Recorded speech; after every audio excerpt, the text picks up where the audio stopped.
Thank you all for being here today. If you haven't met me at the previous PIC meeting, my name is Bridget Burr, and I'm the new District Director of Curriculum Instruction for Student Programs. I like to say probably like the longest title in the district, but I'm so excited to be here with you today. So we have a combination here today of our regular Parent Information Committee and our Parent Advisory Council members, which will be now so the PIC and the PAC are merging, and the PAC will be meeting quarterly, and the next meeting date will be in February, which I'm sure we'll share out for PAC. But the next PIC, I believe, is next month, right? Yes. Okay. So thank you all for being here today. I'm going to thank our administrative team over here by the window. They'll be sharing some important information with you today.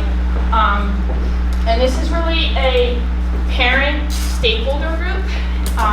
So I'm going to go over the purpose of the Parent Advisory Council.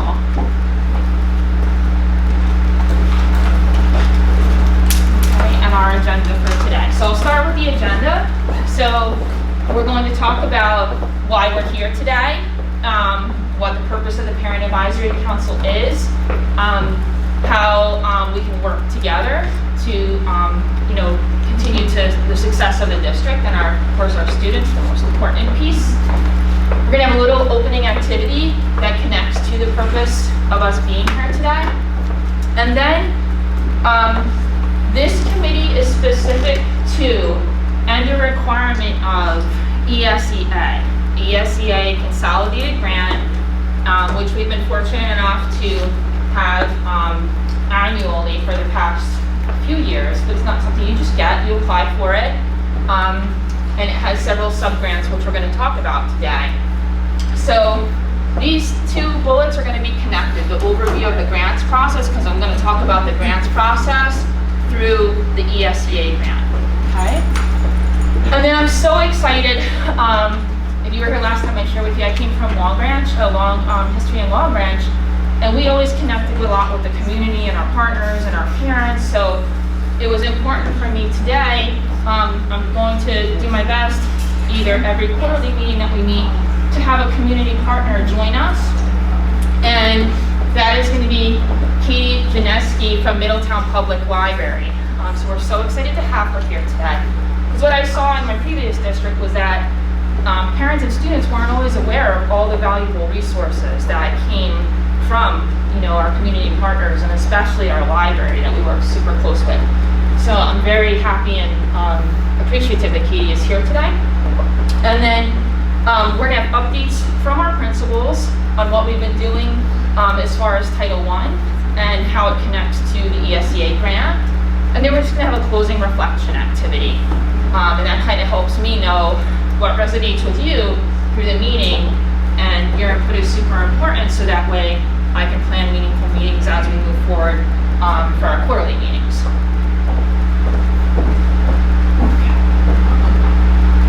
So, before we move into the opening activity, the Parent Advisory Council, like I said, it is a requirement of the ESEA grant through Title I and Title III. But it is also our mission, our goal, is to work together to share this information out to the community. So I'm hoping what you learn here today, you can take with you and share with other parents, so you're kind of like the leaders of, and our major reps, to share this information out to the community. We do our best to do it in several different ways, but I feel like there can never be too much communication. So it's really important to me today. If you have questions, please ask. And every meeting I'll share information with you regarding the ESEA grants. The principals will share information regarding updates of what we're doing in our schools. And really it's just a matter of working to keep everyone informed and to get feedback, because we can always get better, but that's my philosophy. So it's probably a little elementary, but I do come from elementary principal background. So on the tables, you have some pastel papers, and there's a lot of psychological studies about pastel paper and how it can reflect positive moods. And I'm in a very positive mood because I'm excited to be here with you all today. So if you could take, now please, I want you to work at your comfort level. If you're comfortable working by yourself, work by yourself. If you'd like to work with a partner next to you, work with a partner next to you, or your table, totally fine too. What I want to know is, thinking about our mission, how can we better communicate what you learned here today out to the community? Because we all, I'm looking at everybody's face, we all have super busy lives, probably 10 other places you could be right now, right? If not more. I appreciate that the principals and the superintendent are here to support this because I know they have a million other things to do as well. But it is really important this information should get shared so I can get your input and we have everyone on the same page about grants for the district. So that's kind of my question. Knowing our goal, okay, please share one way you can support being part of the pack, okay, and sharing this information out to other parents that are not part of this committee. So I would ask you to either illustrate something on your paper that would be a method of communication or something you could do to share this information out, or just maybe come up with a small bulleted list. Some people don't like to draw, so if you're a bulleted list person, maybe jot down 3 ideas of how you feel like you could share information out leaving this meeting today. If you're a visual person and have some sort of symbolism like Facebook icon, Twitter icon, some way that you have, maybe you're part of another council that we don't know about that you could share information out. So either draw an illustration, bulleted list, sentence, whatever works for you. And again, your comfort level, I'm going to wait for about 5 minutes and share some out. But you can work on your own or work with a partner, and there's paper and markers at each table.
Hopefully you get up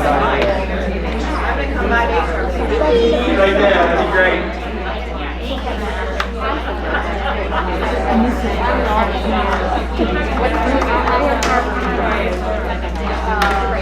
Village doesn't do it. Right. Then I would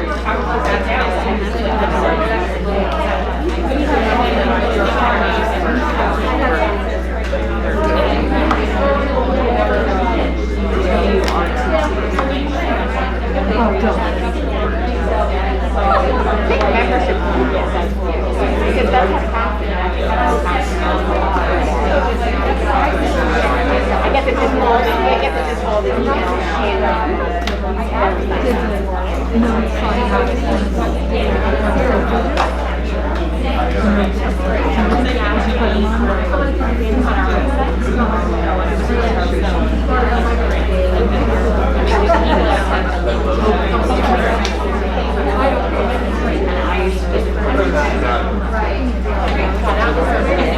I mean, our kids want to share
Okay, we're going to take another 30 seconds and bring it back together.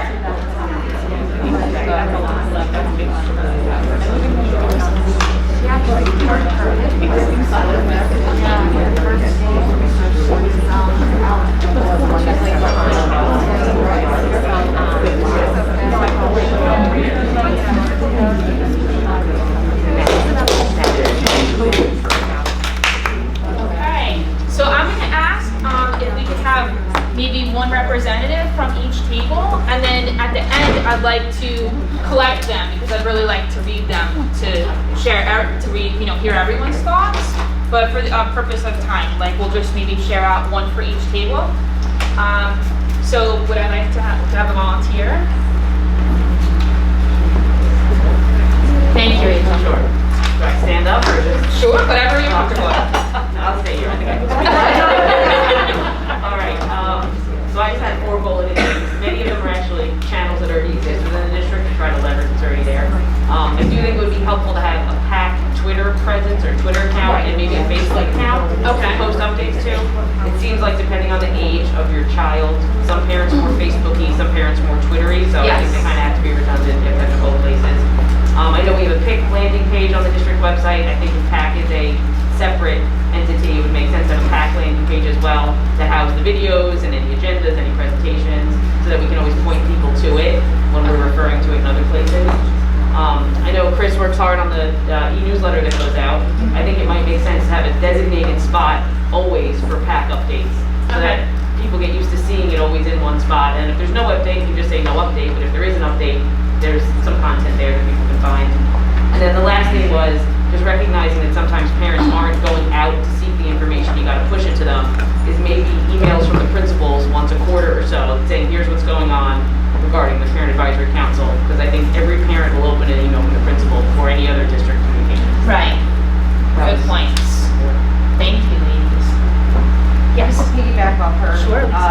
The Instagram too, I think is important. I know Florida uses it, and I do see a lot of their updates, and that's one of the ways I get some of my information from them. So Instagram's also good.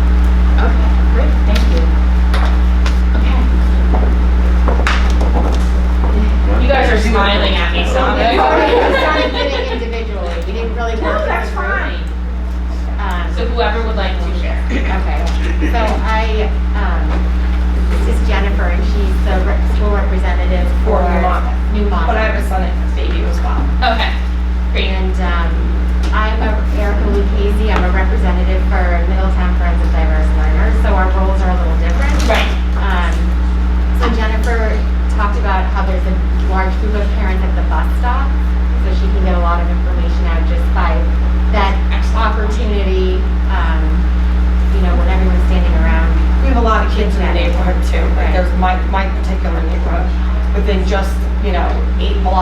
I mean, there's more families than I can count.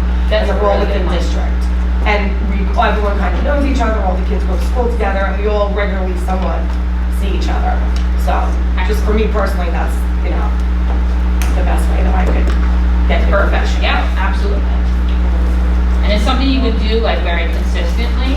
And Absolutely. sometimes like, you know, everybody in here, I'm sure works hard in a different way. So sometimes you don't want to go home and open your computer or your phone. And that's for me, I at better, social like, media. face Sometimes to you just want to face. wind down when you get home, you know, and that's And we also have a big group of moms that, we try to, like, once a month, we do the wine and paint thing. Okay. So, just like, it's something like, to get away from the kids, like, the kids on multiple hats and everything like that, so.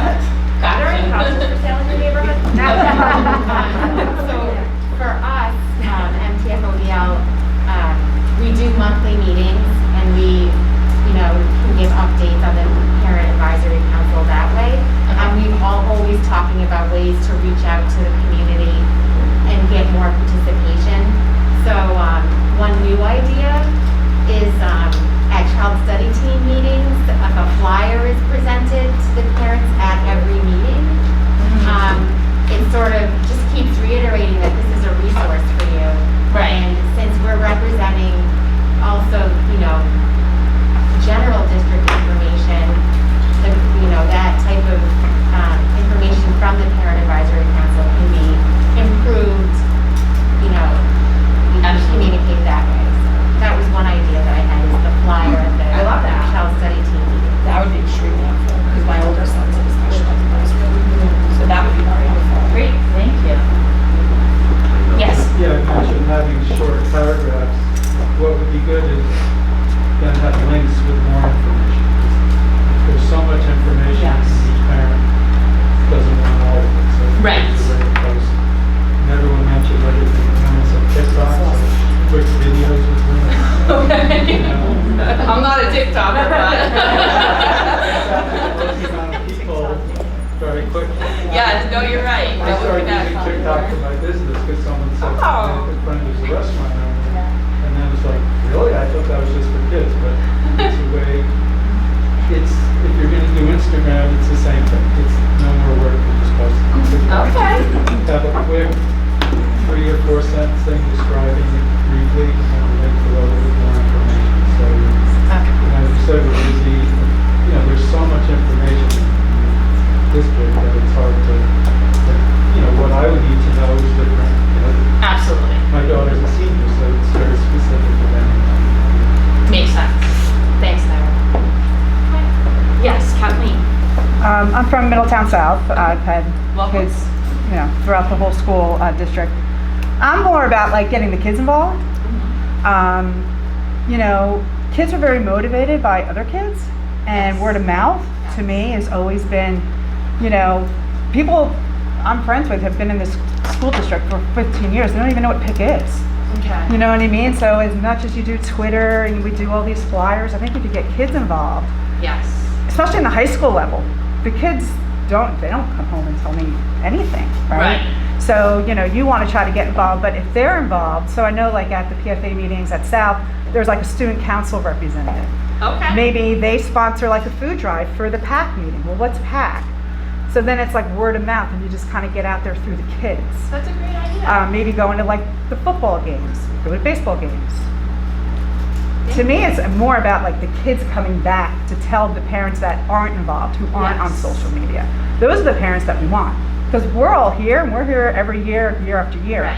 It's really the parents that, you know, they want to be involved, they don't know how to get involved, but their kids coming home saying, well, there's, you know, I'm sponsoring a, I don't know, food drive for this parent meeting. Well, what's the parent meeting? Excellent point. Just try to get the kids maybe involved a little bit more. Definitely. Okay, did our admin team want to share anything they came up with? So we basically, I'm Tara, responding as the principal of Bayview. How are you? See, Amanda. These are basically sticking to like what we do consistently, like the district website, email blasts from us principals, and then we have meetings. We do PTA meetings where we can talk about PAC meetings where we are today, and then unit meetings like there's the Bayshore and the Thorn unit. So Perfect. yeah. Thank you. Yes.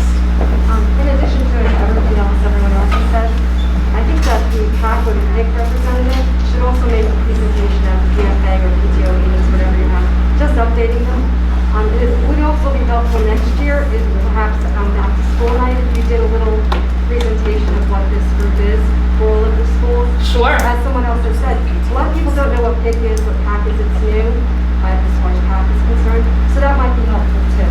Great, thank you. All right, so like I said, I do want to read everyone's ideas, so if you wouldn't mind just leaving those papers and I can collect them towards the end of the meeting, that would be great.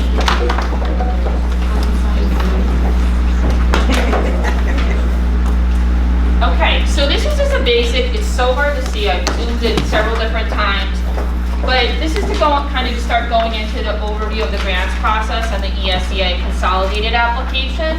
This is where we go. This is called the NJDOE homeroom, and this is where we file a lot of the grants, different types of reports that have to get filed and completed by the school district. So, it's difficult to see, but if you go down the list, it's in alphabetical order. EWIG is on here. So EWIG is the system that we use to enter all of our grant information. Okay.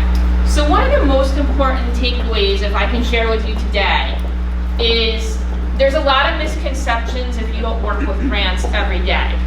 One of the major things that I'd like you to take away today is that grants have to be, doesn't matter what grant it is, really carefully thought out through the needs assessment process.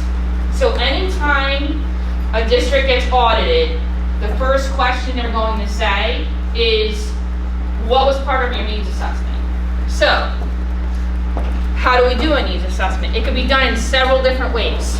Districts do them in all different ways. One way that we've been doing our needs assessments is through like person-to-person meetings, as well as, and then you would upload like agendas and minutes and sign-in sheets to show that there was various stakeholders at the table when, you know, whatever grant was discussed. As well as now that we have Google Forms available, Google Forms is another way to collect data from the group of stakeholders that you're trying to get input from, okay? So, and it's nice, if you don't work with Google Forms, it translates right to an Excel spreadsheet or a Google Sheet. So it's really nice because then you have all your results right there, you know who entered them, so you know if you need more details from someone, you can go back and talk to that person. So, that's really important. That is the core of every grant that gets written in the needs assessment. So this is a blank identified, it says identify needs 7 and 8, because in the ESEA application, you're identifying the needs of the district, okay? Now, we have different types of schools. We have school-wide schools, we have targeted schools, and that is not something that we decide. That is decided by the data that our hardcore data that gets submitted in the eligibility forms. So it'll ask how many students, what's your student population at each of your schools? How many have applied for free and reduced lunch? So it's really just hardcore data. It's not something you can decide. It literally gets auto-calculated, you know, in the system, and it kind of tells you, okay, this school is eligible as a targeted status because this school went over a certain population for free and reduced lunch. They're a school-wide status. So it's not something the district decides. It's something that gets determined by the numbers that you put in and by your data for your district. So I pulled a blank copy, but you identify the need. So one of the needs that we identified was that we wanted to have interventionists to work with students in the schools for ELA and math. So that's a really good example because the principals are going to talk to you a lot about that today. I'm going to describe the need.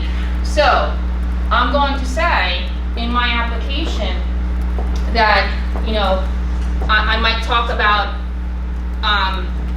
you know, let's just use one example that we may have students that are not on grade level in reading.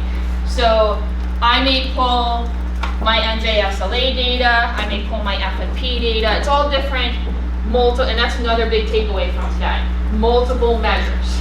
We can never make, and we don't, we make sound decisions in a district because we work through looking at multiple measures of data. And that's super important. The principals sit with their teams, the admins all sit together. We're always looking at, because NJSLA, a student could, be sick that morning, could not feel well that morning. You can't judge something off of one form of data. So as a best practice, you look at multiple measures of data, okay? So that's what I'm going to talk about in these two pieces, A and C. I may say here in description of need that I have a certain percentage of students throughout the district that maybe and I'm making this up right now, but that are reading below grade level, okay? Here, what funding sources, now every grant listed here, Title I, Part A, Title I-D, Title I SIA, Title II, Title III, Title III Immigrant, Title IV, Title V, they are all separate grants that have to be written, but they all fall under the umbrella of this needs assessment. So this is kind of like the overarching piece that explains the needs of a district and what you're going to put under each of those titles that I just mentioned, okay? Here I'm going to talk about, depending on what the need is, I'm going to talk about the qualitative and quantitative data measures. So, you may be looking at NJSLA, F&P, whatever unit assessments, whatever it is, but you're also looking at qualitative data. Teachers may be taking anecdotal notes. You may be looking at students that were sent to IRNS. You may be looking at intervention logs, okay? All different types of qualitative and quantitative data are brought together in order to make informed decisions on what goes in this needs assessment, okay? Root causes. COVID's been a big root cause for us, right? There's been unfinished learning. It's in every district, okay? Some districts had schedule shortened, being remote, whatever it may be, all of those could be root causes for why this need is happening, okay? Describe the evidence-based intervention used to address the need. So, I always tell everyone, like, we could say there's a need, but you have to back it up with research. You can't just be willy-nilly and say, oh, I want to throw this into the grant. There has to be research to support what we're saying in the grant.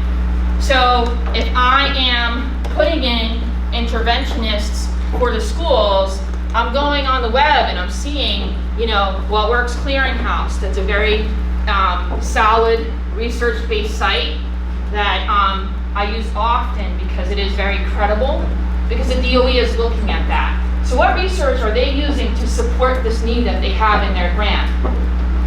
And then other relevant information. So I may take information from the, when I send that Google form out or those minutes from my meetings, and I may say, oh, this is additional information, details that I was given from this particular stakeholder to support this need. So that's where I would put that, other relevant information.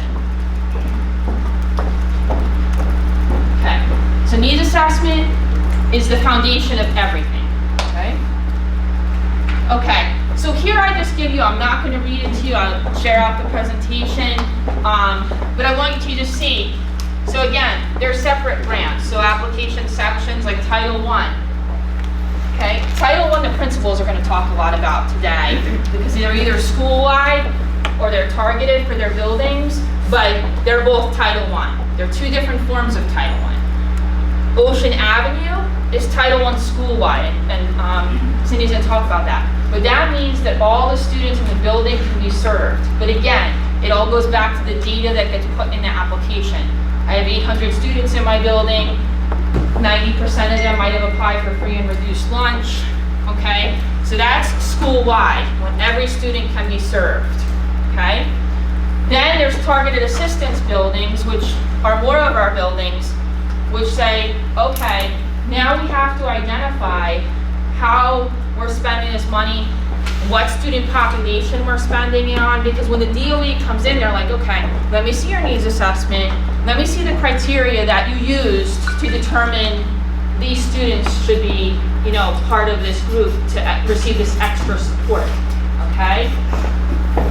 So, going back, So I put these up because every grant has allocation details. That's basically how much is, funded in the grant.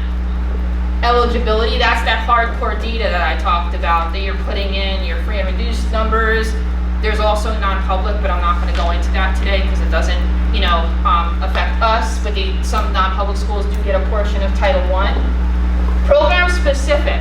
Program specific is where there's different check boxes that can get checked off that say, you saw my needs assessment, I checked off that, interventionist is an area that I need. In the program specific, you're aligning your need to the allowable areas. Grants are amazing. They are an opportunity to provide extra money to the district. The downside is that they come with lots of restrictions. Lots of restrictions. You can't just say, oh, I need extra of this, so I'm going to, put money towards that. It's supposed to be supplemental, and the way it was described to me when I started working on grants years ago was like, it's like if you're eating ice cream, it's like the sprinkles and the whipped cream on the top. It's the extra. So it's not, oh, I just need another staff member, no, let me just put it in the grant. It's not the way it works. And you have to be very careful with that, and that's been a large discussion. There's a new grant out now called ARP. That's been a large discussion. There's a lot of people saying, don't put money in staffing because this grant isn't going to come about again. And then what do you do with that staff member? So it's really for things supplemental like instructional supplies. You can partially fund staff, which is what we did under Title I, to be extra interventionists, which are specialty people that can go in and provide that extra support. So program specific is where you align the need to the allowable item that the DOE says is allowable, okay? And then you build your budget, okay? So there's a whole budget page depending on if it's a direct service to students or it's a, like you may be doing like a book study for your staff. So anything not directly related to staff is under a 200 budget code, but that's getting like really specific. But that's where you build your budget, under budget. So Title I is to improve the basic programs operated by the local education agency. So it's to close achievement gaps. Okay, that's one of the areas that we focus on. Providing children an enriched and accelerated education program. Okay, those are the two major ones that we hit under Title I.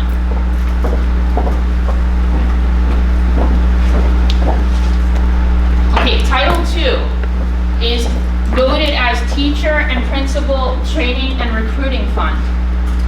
99% of districts, here's the 4 specific uses that you can use, but a lot of Title II gets used towards supporting staff with professional learning type opportunities to support the children in the classroom, okay? Because we all know that in order for them to be effective, they need that extra support and training to stay current on everything that's happening in the world today.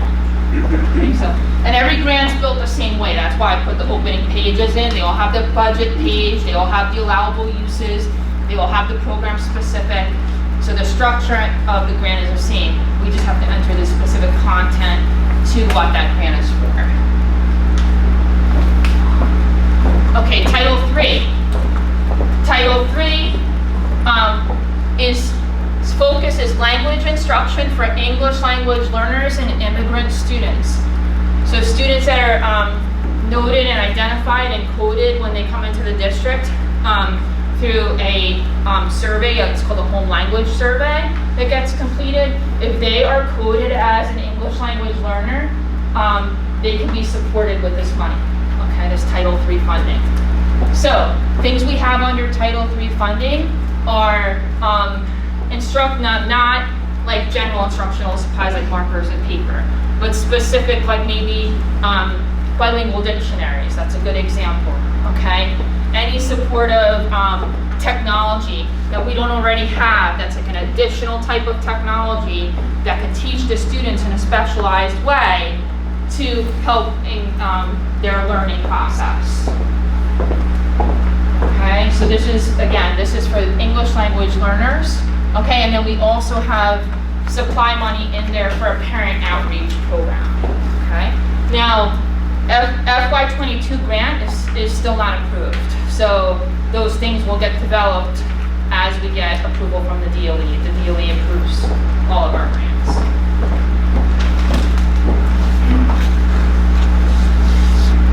Okay, and Title IV has 3 specific uses.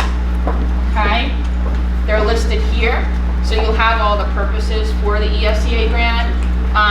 It is the Student Support and Academic Enrichment Program. So it can fund well-rounded education for students. It can focus on safe, healthy, and supportive drug-free environments, or increase access to personalized, rigorous learning experiences. So we have things in there like for the gifted population, supplies for the gifted classes that you wouldn't see typically in a regular classroom. We have money in there, depending on public or non-public, but professional development can be offered under that. For you can designate money for safe, healthy, and supportive schools. So if there's certain programs you want to run for, like violence prevention, suicide prevention, there's a lot of things like that in Title IV that you can focus your money on. Okay, and well-rounded education. So again, no matter what grant it is, it does have this program-specific page, and if there's not a checkbox that you can connect to, that means that's not something that they would even consider being allowable under the grant. Okay? So. Okay. I'm going to move into, we're going to move into our school presentations, and this is Ocean Avenue. They're going to, each principal is going to talk and I'm sure, like, I know the principals give us so much information,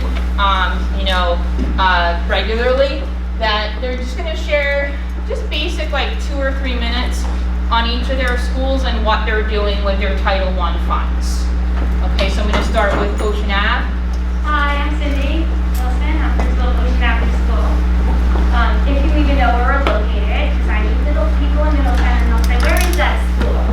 So we are, and that is no joke, we are east of Highway 36, tucked in a little bayside community. We are school-wide because we've been identified based on our free and reduced rates. Our poverty rate can go anywhere from 30 to 40% in a given year, so it really depends.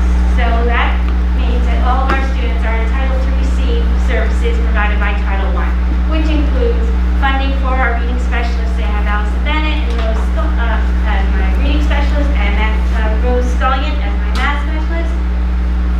They get supplemental instruction, we get instructional resources, professional development, and family involvement. We have to do, all of our schools do action plans, but we really have to do a comprehensive action plan under ESEA, which is Every Student Succeeds Act. So we really had to do a very comprehensive needs assessment and root cause analysis, which Bridget explained in the beginning. So we really have identified many factors in terms of our root causes, specifically this year. We've had a changeover in staff, we've had learning loss due to the pandemic, we've had shortened day, shortened time for instruction. So there have been a lot in terms of what has impacted our student learning. So therefore, we came up with a very, very comprehensive plan. It's very time consuming, and we came up with SMART goals that my teachers, we've all adopted the same professional development, like your PDPs, your plan, what are you going to do for the year?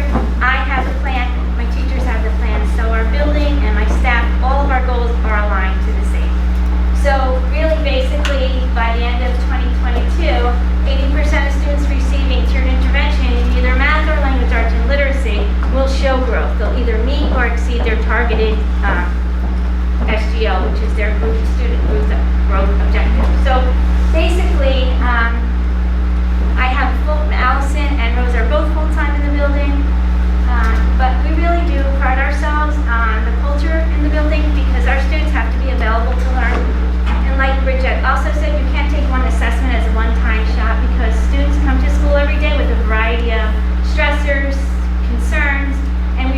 to address those first. So making sure our students are available to learn and giving every student where they need. And right now our goal is to meet them where they are and take them to where they need to be. So we really can't miss any steps, which makes it even more critical at this point that we make sure their foundation is instilled. So that's basically Ocean Avenue. If you want to come visit, we are a very cute little community, but people will say, you know, that's really high level free and reduced. Well, yes, that's where we are, but it's a fabulous little school and fabulous staff, and that's how we get things done. We work together very collaboratively. So, yeah, come visit.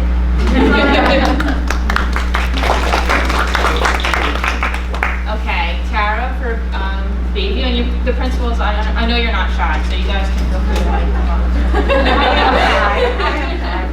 I'm Tara Santi. I'm the principal at Bayview Elementary School. We are just down the block, right on Leonardville Road. It's a lovely school. We have about 19%. We're targeted, not like Cindy's school, but we are targeted Title I. And what I wanted to highlight today is how we use the district tiered intervention process and how it's used with fidelity at Bayview Elementary, and that's just to meet the needs of all students. So just before fall break, we did data meetings where the teachers were able to get together with, and you keep hearing Rajad and Cindy, and you'll hear it from my colleagues as well, the reading development teacher, the math specialist, teachers, and the SBSS met to discuss student needs. And this is, again, so important because it follows along with our instruction and, like Cindy said, what we need to do to meet them, especially after what has happened last year. So we use grade level data, the teachers, like I said, all that, we all meet together. And then we collaborate on the tiered intervention process. So we set a specified goal for our identified students. And the reading development teacher and the math specialist continue to work with the teachers to focus on one of our main goals at Bayview is the small group instruction, so we can get to each student's goal. And our reading development teacher and math specialist do make time during the day to help the teachers with research-based practices. And just this week, two of the things that we are working on is number rounds, because it's so important for our early students, kindergarten and first grade, and even into second, to understand different kinds of counting, backwards, forwards, start at a number, end at a number. This is just to build their number sense. And something else that this week we have been working on too, in the early grades, we are bringing more shared reading into the first grade classroom. And then this goes back to our philosophy of meeting the kids where they need to be, and we realize that that's what we need in order to get them to become better readers and better mathematicians. So we are very grateful for this, for being Title I in that sense, because it gives us the support that we need to support our kids. Thank you, Tara. Do you have a question? Yeah, I know, so Bayview has targeted assistance, whereas Yes. Ocean Ave is school-wide. Yes. What populations, or how do you identify the kids who need the assistance? Where are the lines So drawn? basically, it's based on the data. So when we meet, for K-1-2, we'll use not kindergarten. Kindergarten, they just have a couple months under their belt. So for example, for first and second grade, we'll look at an F&P, like a reading assessment, a concepts of print, or Lincoln assessment, and we'll take a look at the data to identify whether or not those kids need that support. And in addition, if it's something social, emotional, which you cannot measure through data, that's where the SBSS or the teacher comes in. Okay. In 3rd through 5th grade, we use Lincoln, F&P, and we just had Start Strong, and the Start Strong data to help us identify the kids in those schools. And in connection with that, the schools have a learning design team that consists of multiple stakeholders within the school that come together to meet to look at those data measures together. So Tara So we leads did that. the data meeting, and then we had a learning design team meeting where it's basically and again, on behalf of all of us, a bunch of teachers from each grade level, and then we'll come up with goals that are both academic and social emotional based on what our building needs. Is it specific to only the kids whose parents have applied for free and reduced lunch? Like, do they have to fall in that bucket to then be considered for this, or? No. So Okay. That's the information that goes into Right, the grant. 10%. So when you do the eligibility piece, it asks for every school, like what your student population is. There's the whole school population, and then it'll ask you for free and reduced numbers, and then you go in and you like click distribute, and then eWig distributes it and shows you what schools qualify for the status. So it's a calculation that goes through the state. It's not something that we calculate. But if you get the money for targeted assistance at Bayview, and you have to figure out how am I going to use this to help those kids, are you only talking about the kids whose scores and their kind of free and reduced lunch status? Can you only do it within the bubble of the kids who are in the free and reduced lunch?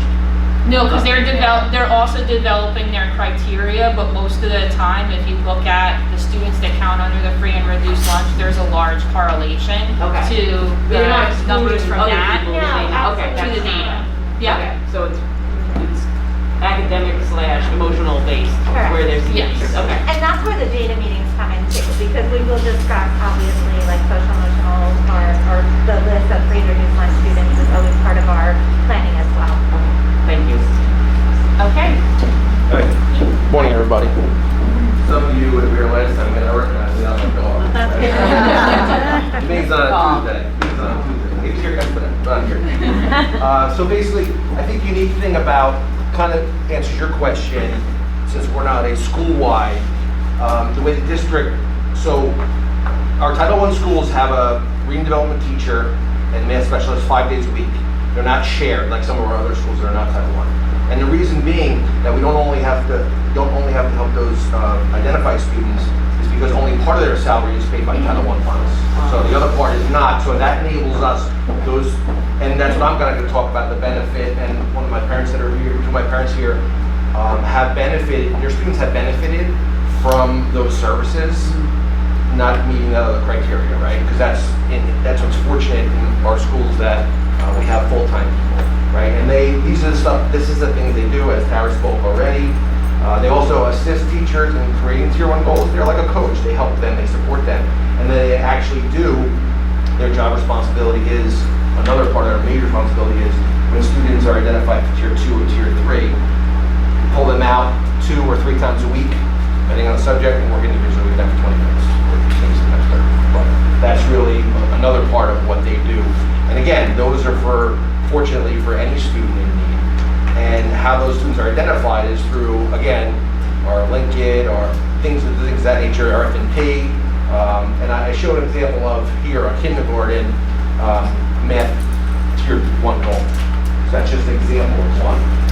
And I know that we had these little data meetings in the beginning as well, and a kindergarten, another one was letter ID for the simple one. There was some students that commended on their letters. So we made like a group, and they have a Tier 1 goal to work on. And so what it is the teacher works on the Tier 1 goal in the classroom and has to do progress monitoring on that. They put the data in, how many times, what the progress is. And then if the student is not making success in that goal, and they have to move to Tier 2, the reading development teacher or the math specialist, whatever subject it may be, will also be working on that goal in the pull-out setting, while also the classroom teacher is still working on the same goal in the classroom 2 or 3 times a week, and they document all that for progress monitoring. Great. So really that's kind of my piece on that whole, and how we're fortunate that when salaries are funded, we don't have to use that population, whole school benefits.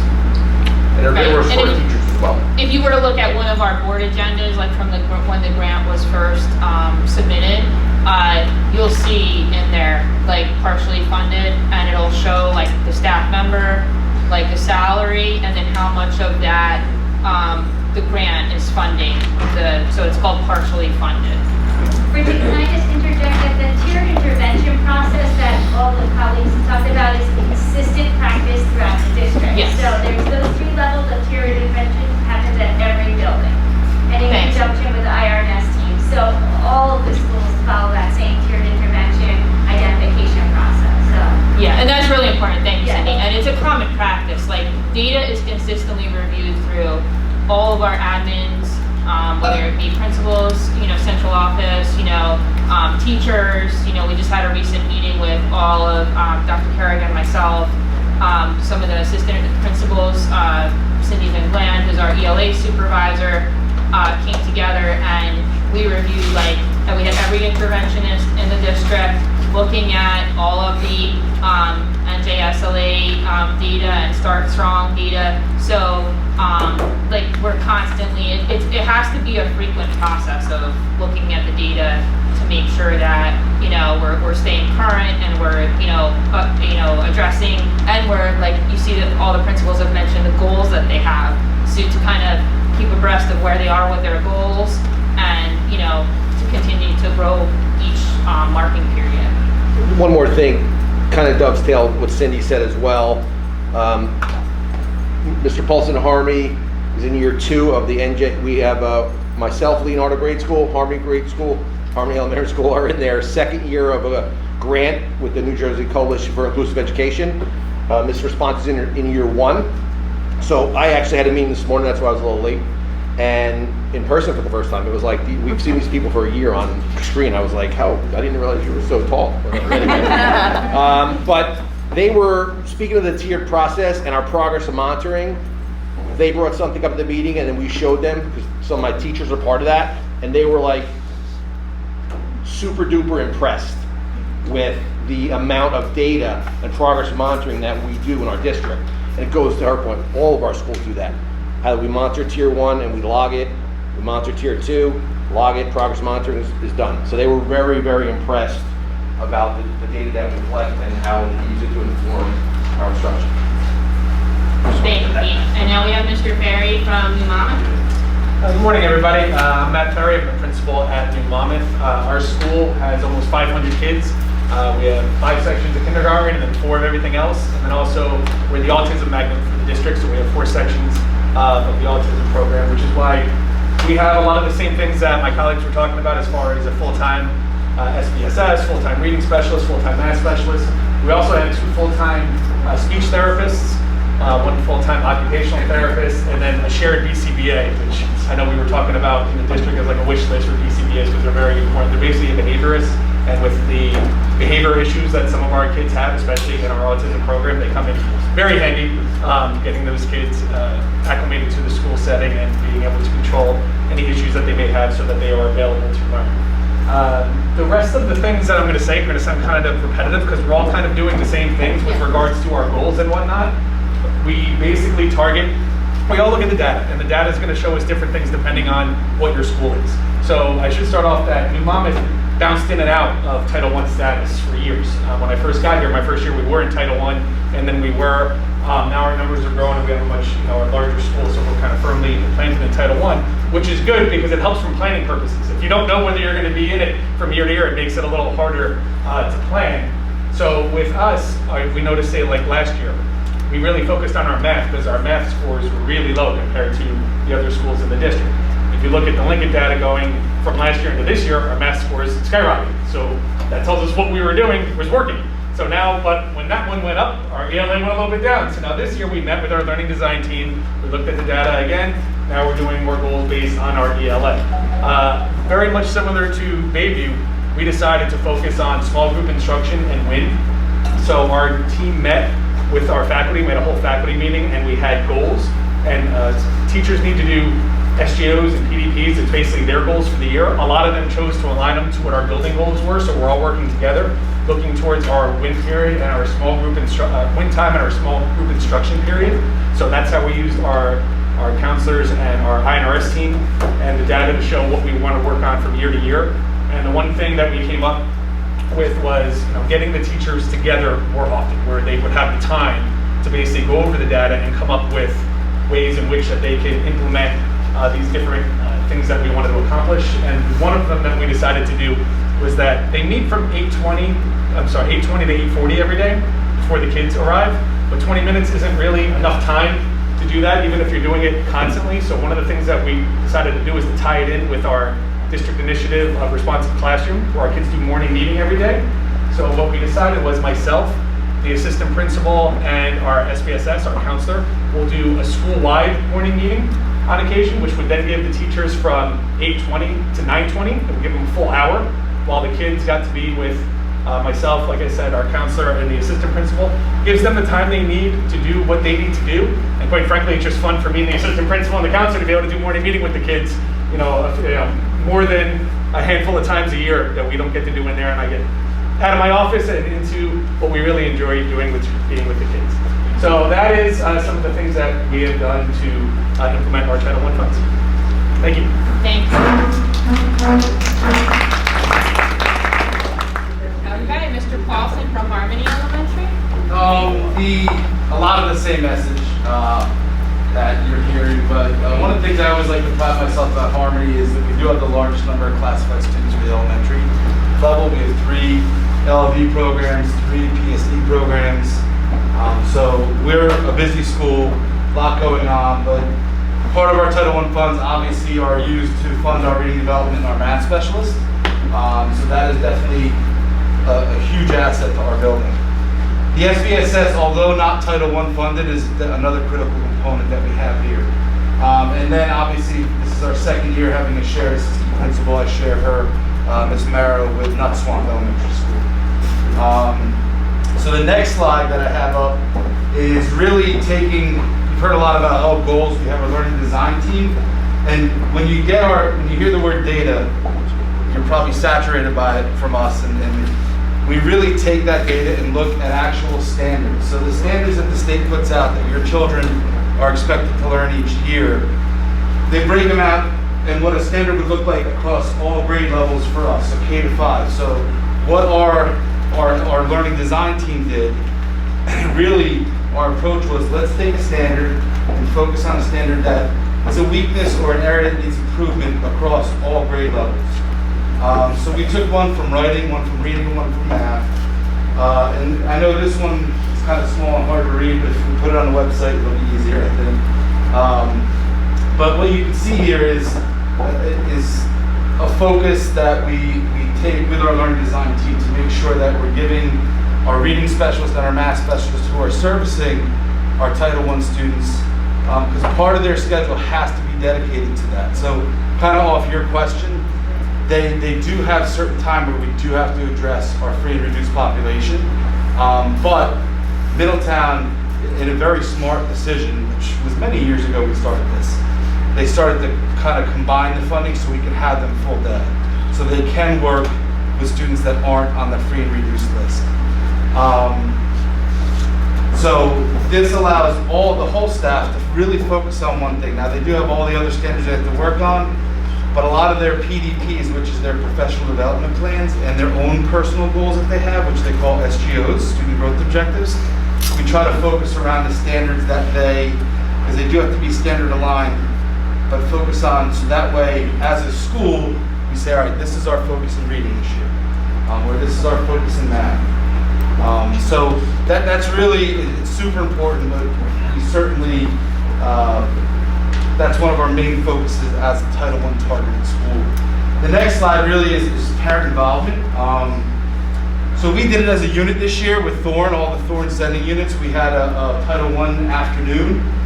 Really wasn't well attended, so I decided to have another one. I actually had it last night for my parent population. That invite did only go out to our people who were on our free and reduced lists. So if you didn't get one, maybe you didn't qualify, or if you did and you missed it, just let us know. But we do offer those quite often. We sometimes offer updates at our PTO meetings just about that information. Obviously, parent-teacher conference is a great way to get our stakeholders involved. And then if you may remember, before the pandemic hit, we did some night events, usually in the spring. I know we did one over at Bayview that was really successful one year, and we used some of our ESSER money to do that, or Title I money to do that. So we haven't determined a date for that, but we certainly are starting to plan that. So we're excited about it, and that's kind of the super important work that we do. So, Thank you. Thank you.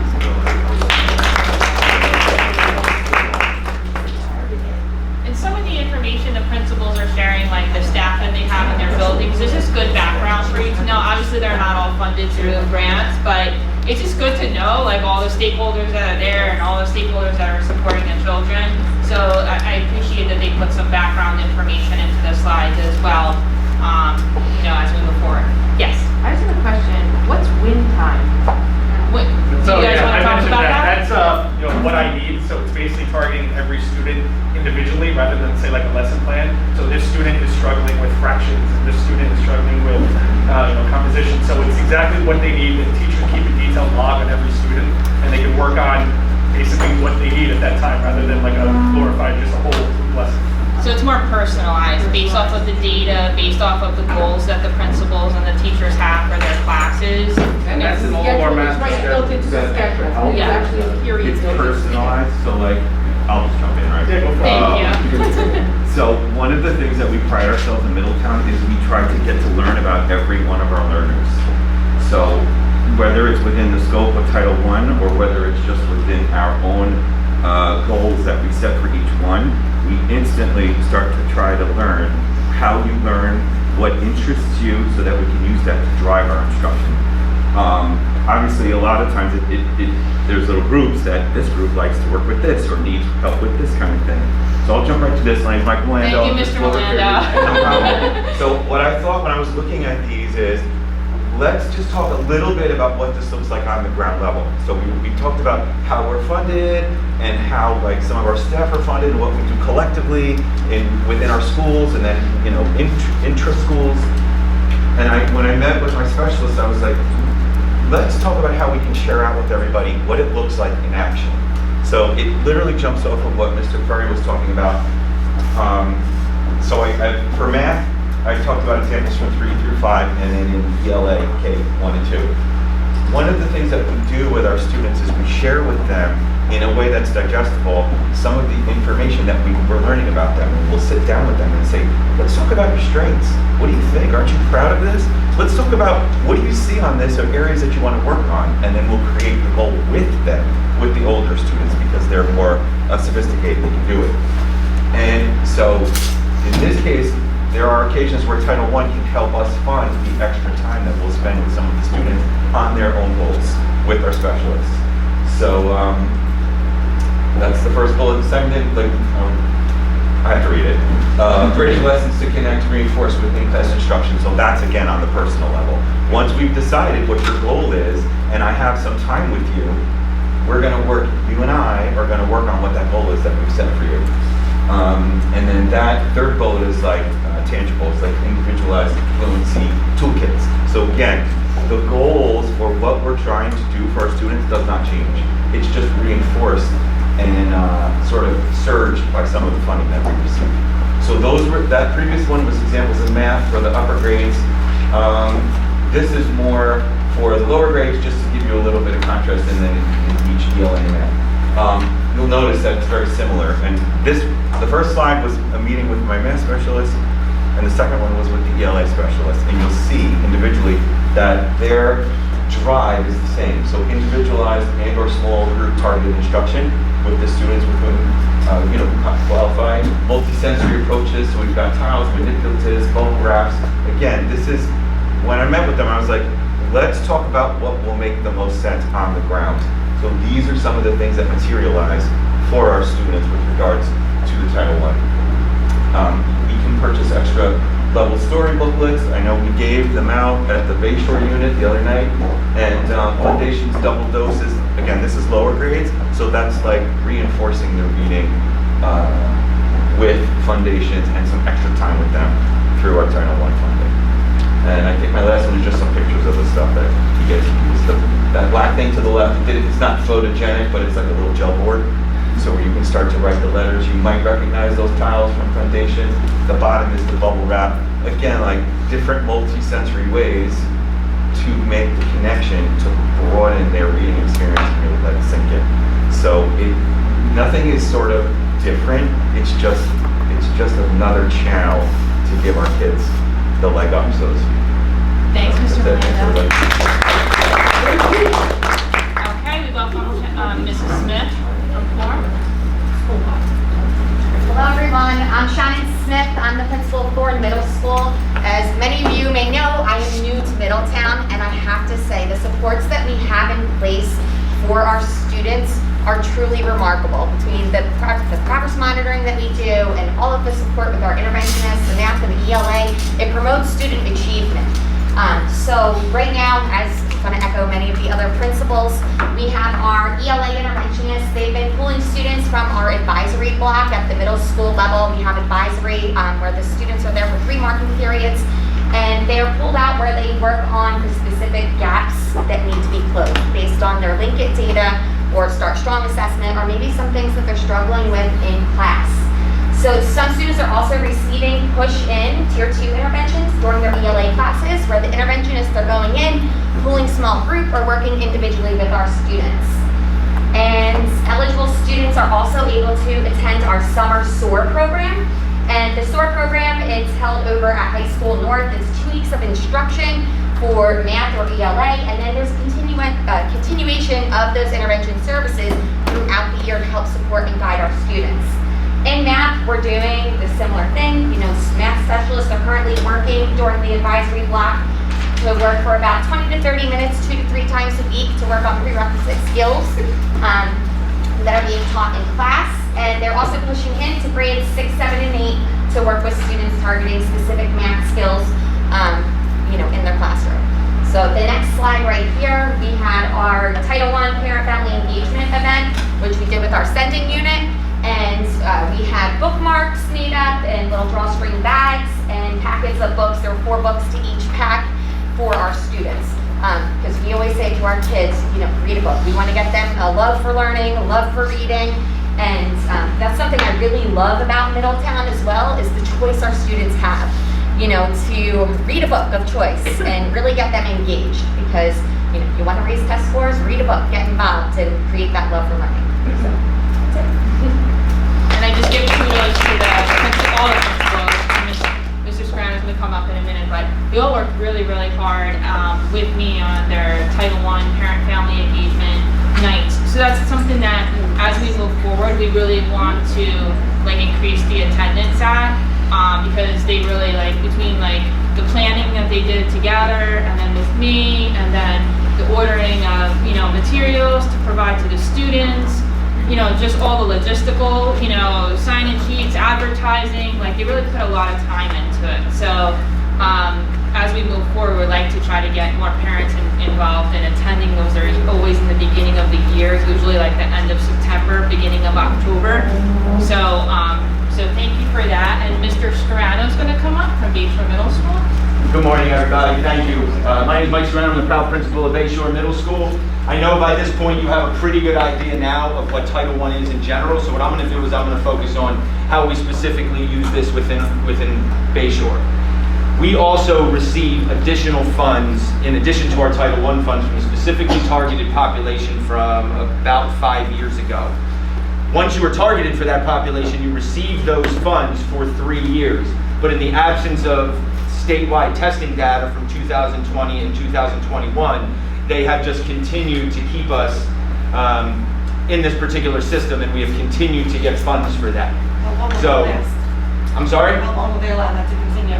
Once we have the testing data, we're assuming that we will be out, because we'll show that the population of students that was originally targeted is now juniors and seniors in high school. Right. We just haven't had the tests in order to prove that this population is succeeding. So once we get the testing data, we do have NJSLA this year, which we're assuming that we will. Next year, so. That would be something that status we'll have to evaluate where we would be then. But in the absence of the testing data, it is just continuing to roll over for all those schools statewide. So what we're going to do is we're going to focus on how we use that money at Bayshore and how we structure our programs. We've been a Title I school for the 10 years I've been in the building. We likely will continue to be. So what we focused on is we have interventionists, we have coaches. How can we use the structures in our school to maximize the amount of students that they are reaching? We know where the academic struggles are. We have the data to show that, but what we need to continue to do is look at our process and how we can reach more kids and how to reach them effectively. So we look at setting goals for both math and ELA, and we have recently, over the last couple years, involved an SEL-based goal. That one we will generally fluctuate each year, depending on the specific needs. 1 year was responsive classroom. This year we're looking to try something a little different, because once we get those initiatives going, we continue with that. So we look to try something new in terms of where we're going with our SEL initiatives. So in math, what we found out through our root cause analysis, we know where the issues are in math, but how do we address them? So one of the things we've looked at is how can we incorporate more small group instruction within the classroom and make that more targeted. And I'm sure many of you maybe have heard of the workshop model in literacy. We're looking to duplicate that in math, where essentially there's built-in conferencing time for either individual or small groups of students on a regular basis within the classroom. The same thing with ELA, but what we have found in ELA is, and again, in ELA and math, the way that those issues can be remediated takes different amounts of time. Math is more concept-based, where it's continuous, and you might have a student that needs a specific remediation on one specific concept and is then able to go back and continue functioning within the classroom, where sometimes reading and writing, those processes take a little bit longer.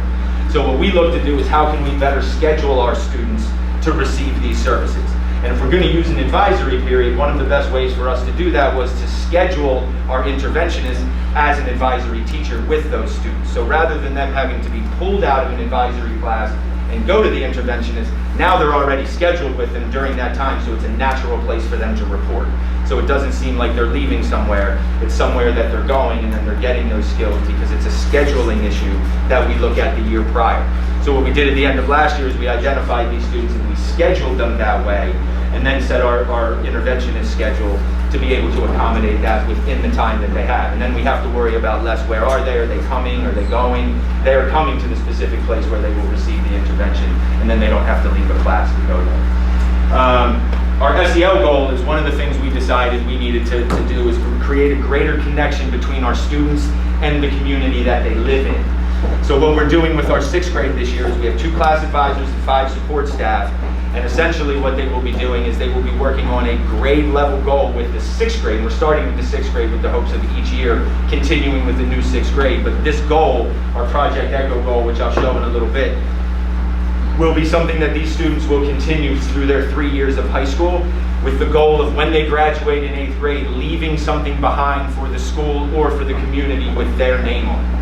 Something that they have contributed, and that they will work together as a class each year with different milestones in order to leave behind. And what we will also do with our teachers is to infuse different strategies within the content that they teach. So if the students are looking to build an outside space, we might use, say, math and how to budget for something like that, and build in specific budgeting lessons. If it's something like community outreach, how can we apply for grants? How can students learn to write and apply, and specifically reach out to community members for additional support? So that's what our SEL focus is, and we will likely continue this for the next couple of years. With we'll have new advisors next year with the new 6th grade class, and then that group will have their own sort of project as a class. And then the following year, which I guess would be this year's 4th graders, when they come in, the goal is to have a separate set of advisors to walk them through. So each year we're continuously leaving something behind for our school and community as we move forward. So that would be the SEL piece of the goals. So those are some things that we determined, and again, I think I explained the Project Echo goal. But these are 3 specific goals that are consistent. Furthering their expertise regarding data analysis, setting SMART goals for students, and increasing student proficiency percentages are across math and ELA collectively. Specifically, math, we're looking at developing pre-chapter assessments so that we're able to better target the students before they start a unit. So if we're able to give a pre-chapter assessment and we can identify before they immerse themselves in this particular content, this group of students are struggling with these particular skills, we can then determine whether that would be something that the coach could push into the class to remediate on a Tier 1 level, or if it's going to require us to pull them out for more additional intensive instruction during their advisory periods. But because of the nature and the degree in which you have to remediate math versus reading, math can be quicker, so we can do them on a chapter by chapter basis. Now, it doesn't mean that a student might not consistently take these chapter assessments and be identified as needing support all of the time, but we also might find that there's times where, in this particular concept, this group of students needs it, but when we move on to another one, a different group of students has been identified as needing that. What we did, again, and I think I explained that a little bit in ELA, is we were able to identify those students and then schedule them that way so that they have a longer and, more intensive intervention during their advisory period to work on their reading and writing strategies. So that's kind of where we are. We took what we had and tried to find a way to revise it and make it more efficient and reach more students. And what we have found is so far, in the early stages of the year, we have been able to at least reach more kids. You know, once we start to, you know, again, analyze our Start Strong data and our next set of Lincoln data, we'll be able to see where that progress is. But more kids are being serviced as a result of looking at how we can make the scheduling of the students work within what we currently have. Thanks, Mr. Serrano. Thank you, appreciate it. Okay, so now I'm going to go back and just kind of bring us back a little bit.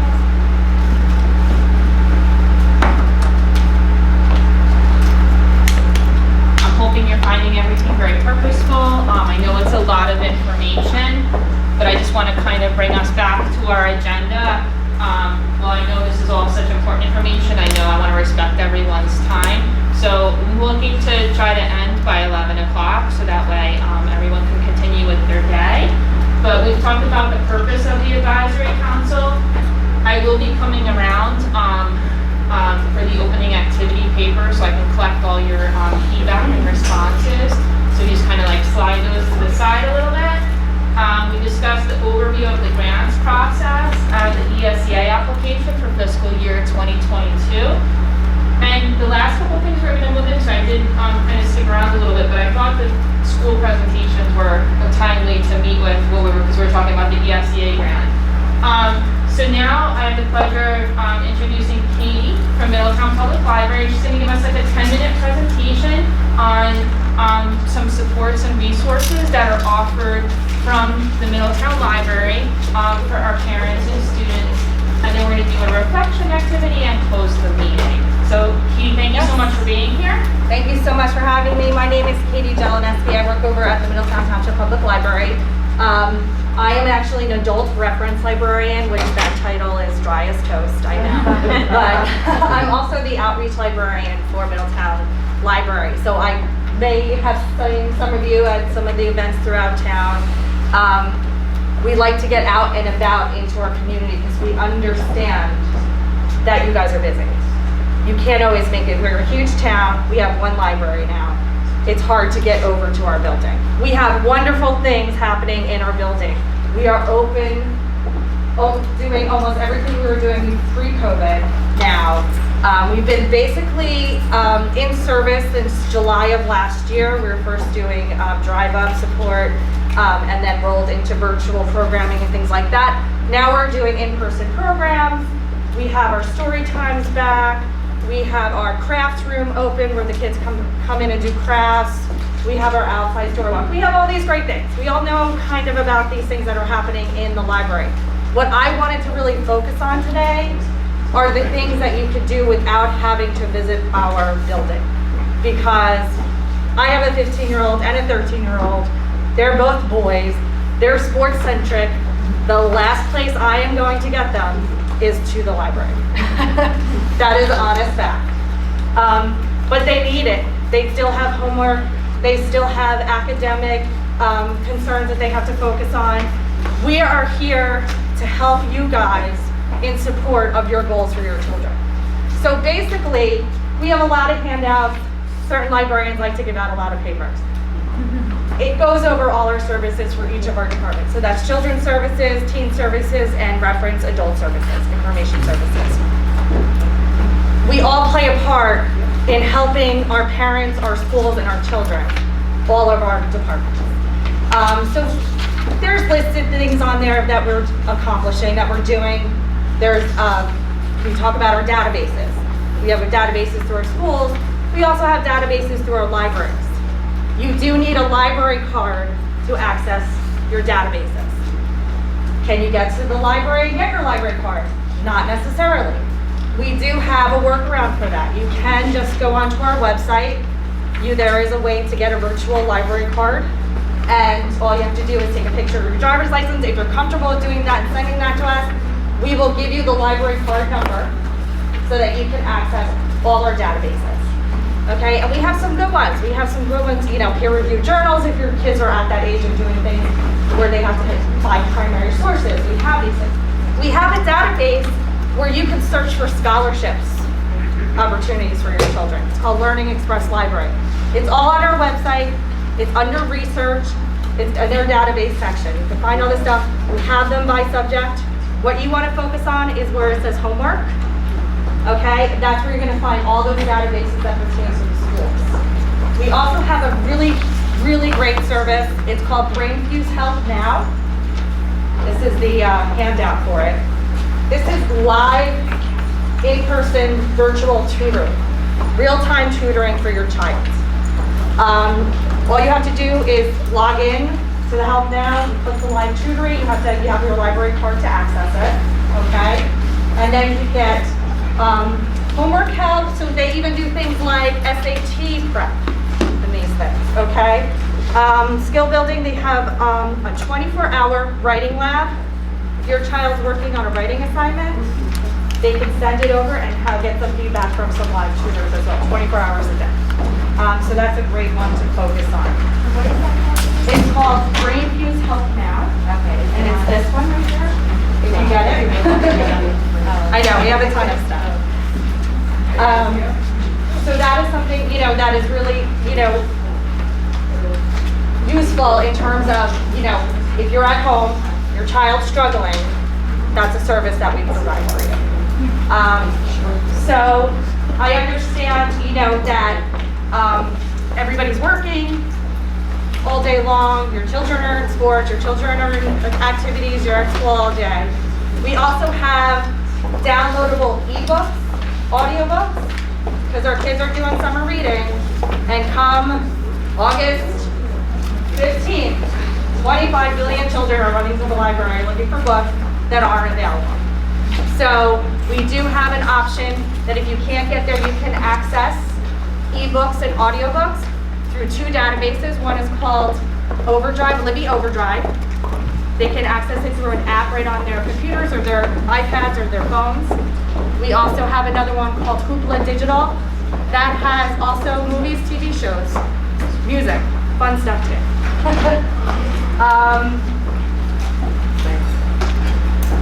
For you parents, I've been a librarian for 20 years.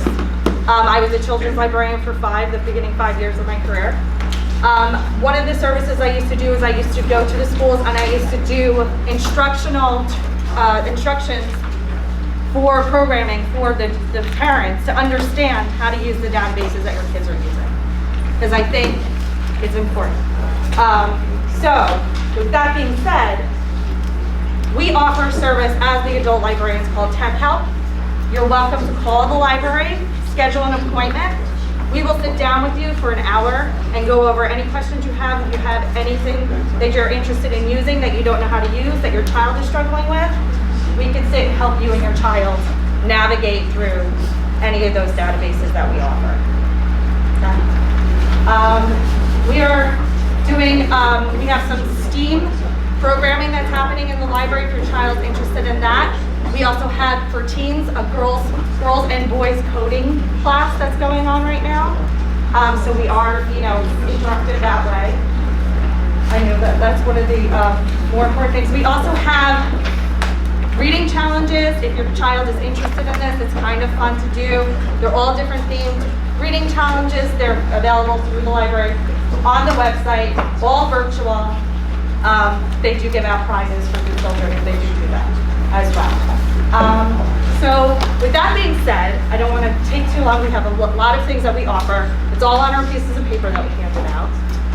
But really we're here to get you to help us. So in the words of Jerry Maguire, help us help you. If you have feedback from us, if you see that we are lacking in certain things at the library, whether it be programs, whether it be our selections for our collection, we have a form on our website. It does go to real people who really read them. It doesn't get lost in space. It goes to my department. We want to hear from you. We want to hear what we can help you with. We get it. I think someone said, when talking about how to communicate with one another, talk on the soccer field, talk on the football fields. That's what we want to do. This spring, you're going to see me at the soccer fields. I'm going to be giving out library cards to parents who can't make it into the library. Schools have a digital card for each school that you can loan out to your students. It has one, so they can access those databases as well. So if you don't know about it and you want to find out what your digital number is, just reach out to us, we can give it to you. I think every single school in Middletown has one. So that children can access those databases with the digital number. Yesterday there was a giant crisis because our internet went out all over town. We had internet at the library. A lot of people came in. We also loan out hotspots, okay? So if you have an issue like that, we have hotspots that are available that can loan. That's we're moving in that direction. We're going towards being more of a service in terms of what traditionally we think of as a library. I'm a child of the 80s, so when I went to the library, there was like a reference desk that was like this high with like librarians that were intimidating to even approach. That's not what we are. We're a community center. We're here to provide services to support you in any capacity that you need it. So therefore, if you can't get to the library, if you don't have the things that you need to accomplish your goals, we are there to try to help you meet those things. So technology, we're going to go in that direction. As of next year, there's going to be more technology that we're going to be loaning out to people who need it. So there's different things like that. So if you run into a situation like that, please, come to the library, let us know, give us a call. We can give you any information. Let your fingers do the walking, give us a call, send us an email. We're fine with it, we get back to you, we're ready there to answer your question. That's it. Go ahead. Are there any costs involved with any of the things listed here? It's all free? No, all free. Absolutely, everything's free. The only thing we charge for are some hot bestseller books. They do a rental service, which I'm against. But everything we have, we do for free. Even the SAT practice tests? So SAT practice tests, they're going to be coming up this winter. So keep an eye out. Everything is on our website, mtpl.org. You can find everything as far as our programs, as far as our services, as far as our databases are all located on our website. And just so I'm clear, so my daughter's having a problem with her math homework. Yeah. There's somebody virtually who will help her with her math homework? There is. So it's called Brainfuse Help Now, and that's a service that you can get all different things. So math, reading, social studies, rating, test preparation, SAT, ACT preparation, all through that service. We also have at the library in-person math tutoring as well. So if you're interested in that, please sign up. Yeah, so we do. If you have teens, if they're looking for volunteer hours, we have that available at the library too. We're going to start having the teens come in and doing tech help for people that need it. Right now, everything is tech-based, right? Since COVID, it burst. You can't do anything like you used to do it. Everything is through your computer. People are struggling with that. We're asking the teens to come in and volunteer because they know everything. They know everything. Do you still do the chess lessons, or is that? That hasn't been a thing, but write to us, let us know you're interested in having that back. My daughter used to do that. Yeah. So like I said, anything that you have, any feedback you have, or any help you need, reach out to us via email, reach out to us via phone, and we'll make sure that we'll do the best to try to meet your need. Like some of our kids signed up for library cards online. Would it be possible to do events at schools to have people come in and actually do the library, maybe it'll encourage people to go to the library? I think that's wonderful. That is what I want to do. I want to I'm not the children's librarian, but definitely I'm going to go back and talk with her about that with some of the feedback that we go to the schools and bring the library cards to the schools. Yeah, because this way if they have it in their hand, they might... Absolutely. It might excite them to actually. We have done that before. Yeah, they have, right? Okay. I thought maybe. They have. Yeah. Because same thing. We'll be out at the sports fields this spring, summer, football practices, soccer practices. If you think of any other places where, we might be able to. I don't know if this is the same or same, at Nuts Swamp. When my girl was in kindergarten, it was a field trip every year. They were on a field trip to the library, got your library card, you have it, and that was fantastic. Yeah, they still do that. That's the most exciting days for us. Absolutely. Does anybody else have any other questions? I know I went through everything really fast, and I don't want to hold you guys up too long. Great. But, yeah. Can we all give Katie a hand? Thank you so much.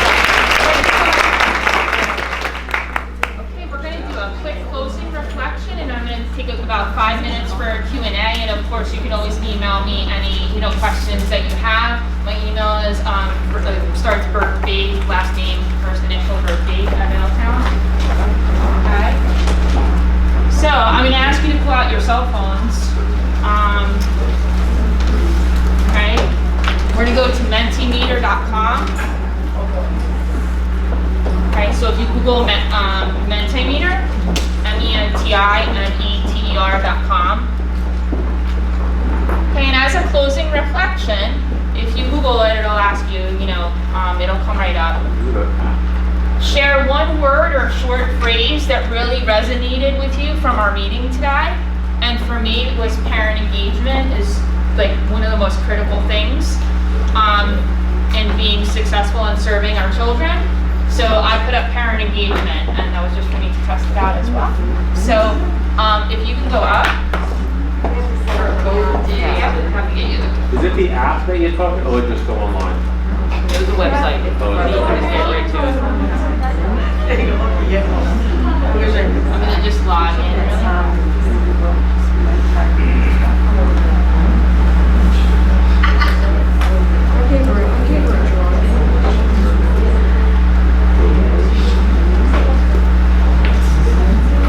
I need one of the teams to come and help. Yes.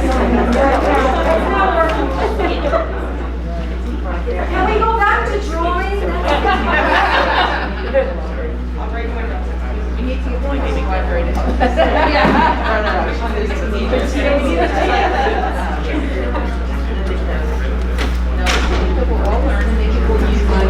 Some of our meetings are at the table with our kids. They want to talk. So if you can't see it, Did you like the review? if you can't see it, I'm gonna read the code because it's at the top, but it's really small. It is 528-451-99.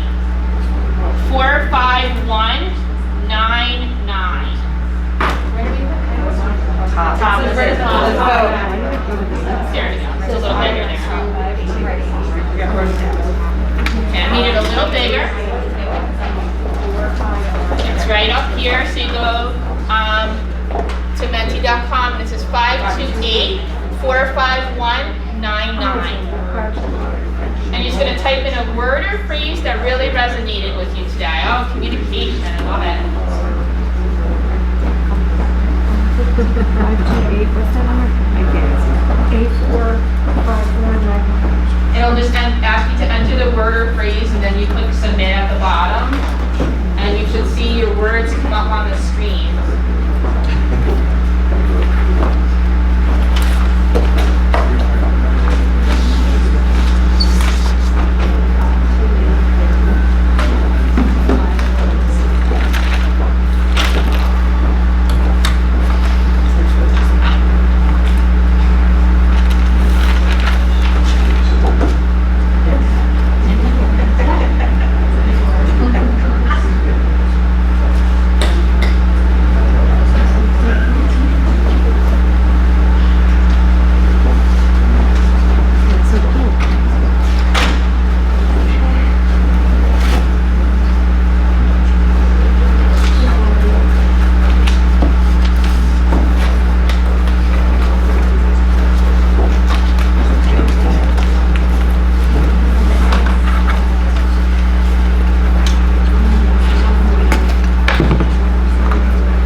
Together is an important one because no one can do this alone. I really need you guys. We would need you guys. So resourceful, impressive, virtual homework help, But our biggest ones are data, communication, support, grants, targeted individualized needs, school-wide benefit, needs-focused, kids involvement. Wow, these are great principles, I love it.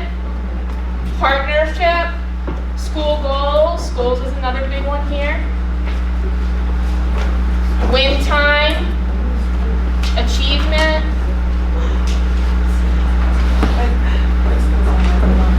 Informative, I'm glad everyone found it informative today. I know it was a lot of information, but you know, we all work together, so it's important to hear from everyone.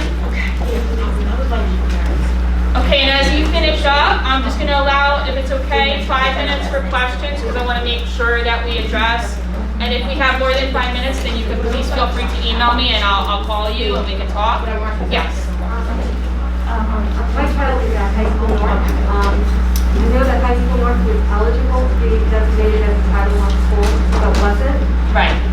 So can you explain the background to me on why things like that was decided?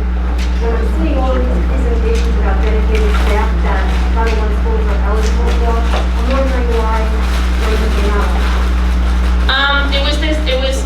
It was decided as a group, as a central office team, and kind of looking at where the biggest needs were, and looking at the data. If you wanted to talk more about that, we could have another conversation. But I don't feel right just giving my opinion about that. I feel like it would be a collective discussion that we should have. Okay. That could be a topic of discussion. Okay. Meeting or meeting. Okay, that's fair. Okay. Any other questions? Yes, Larry? Thank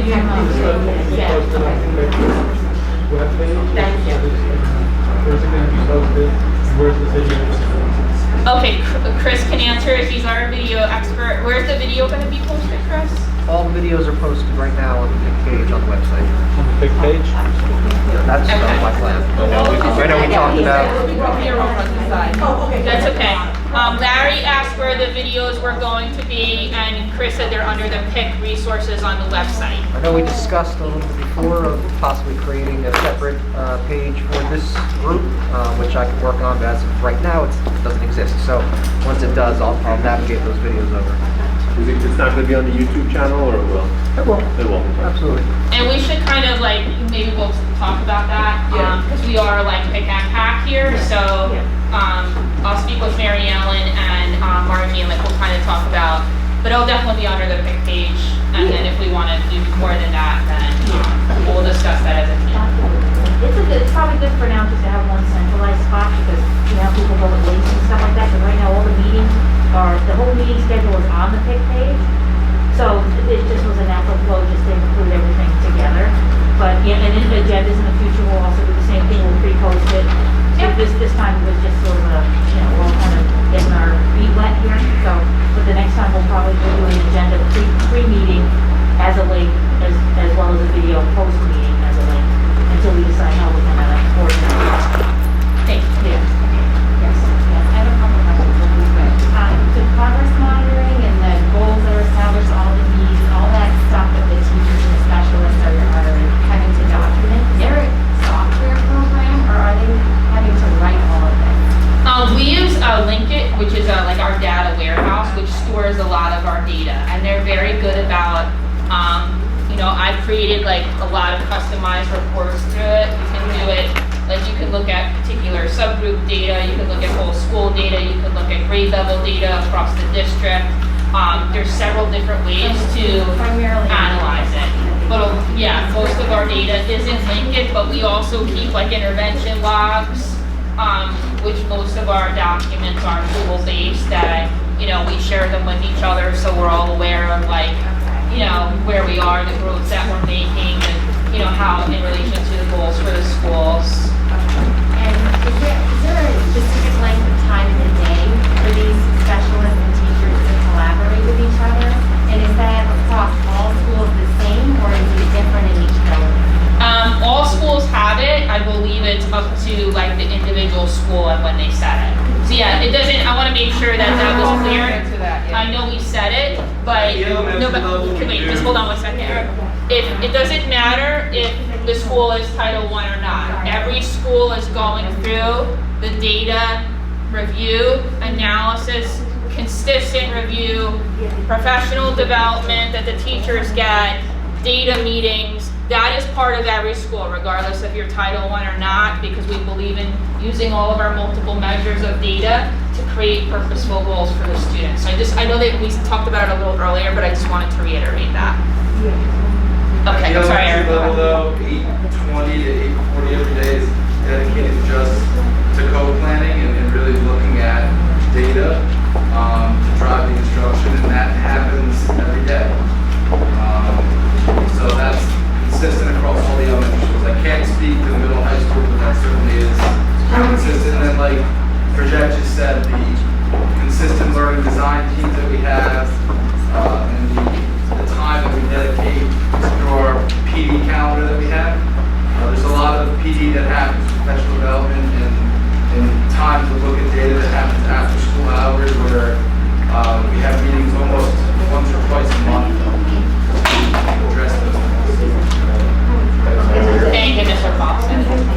Okay, yes. From a budget perspective and a dollars perspective, how much in grants do we get on average a year? And then is there a cap as to how much we can apply to? Yeah, and it really fluctuates every year. Like this year, for some reason, our ESEA was less than last year. But the past couple of years, due to COVID, there have been more opportunities, such as ESEA, ESEA, those are like all acronyms for the recent COVID-related grants that have come, ARP, which is the American Rescue Plan grant.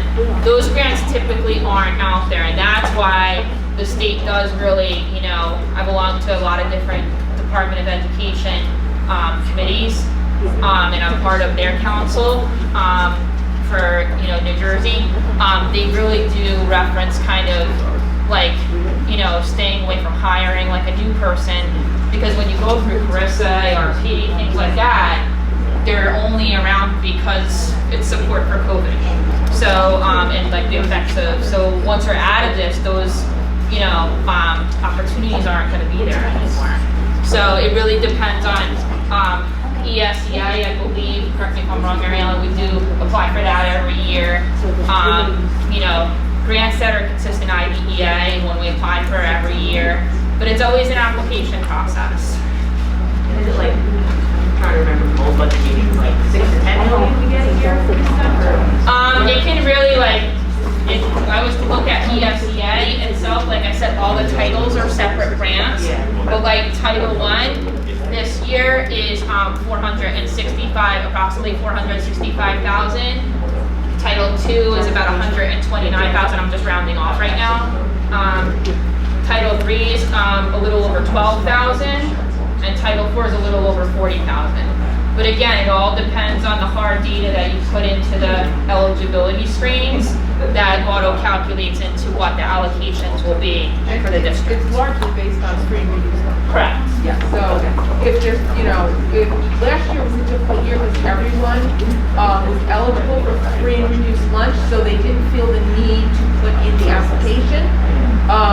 And so it really did show a reduction in our free reduced students, but we're trying to work to, increase that. And this year, the government actually said you can go back and look at 2 years ago, and if those, families are still in the same situation, you can count them even if they are not putting in an application, which is good, because they knew it wasn't just Middletown, it was across the state. Once they said you can get lunch for free, people didn't feel the need to put that application in, and I get that. There's a lot of people that, it's very confidential information, and it doesn't go anywhere, so, it's not that anybody knows about it, but still they don't want to put it down and tell the school about their situation. They're proud, they don't want to do this, so they don't have to. So, and we really don't see this being reduced lunch going away anytime soon.